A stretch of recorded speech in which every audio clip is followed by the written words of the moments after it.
Parts for Percy. Once upon a time on Sodor, the Fat Controller gave Thomas a very important job.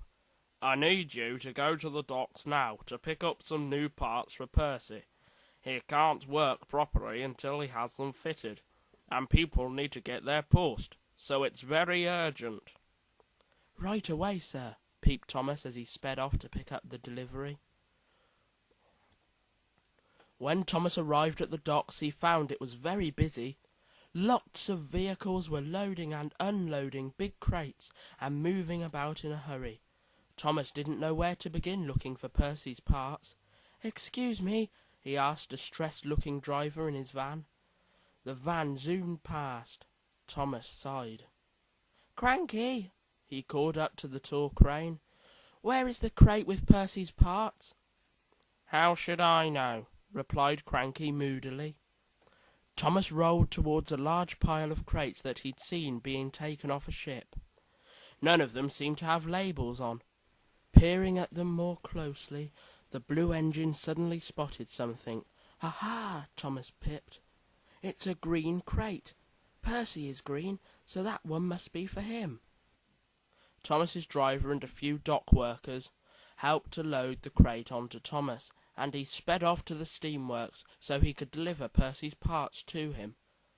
"Oh, good, Thomas, you're here," smiled Percy as his friend puffed in. "The post is so late already." The green crate was quickly taken off Thomas and opened up, but inside were apples, not Percy's parts. "Thomas, these are not what I sent you to pick up," cried the Fat Controller. Thomas was very confused. "I thought I'd got the right crate," he replied. "What am I going to do about the post?" Percy asked with a sigh. "Now it won't be delivered today." It was just then that Thomas had a great idea, and he shared it with the others. Thomas chugged along the main line, his carriages filled with Percy's post.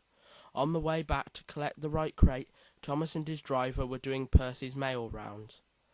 When the letters and parcels were safely delivered, Thomas and his driver went in search of the right crate.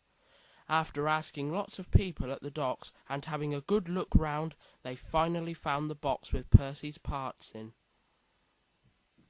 "I'm a bit sad," Thomas said to his driver. "Why?" he asked. "Because I really enjoyed doing Percy's post rounds, and now he'll be able to do them for himself," chuckled Thomas as he made his way back to the steamworks.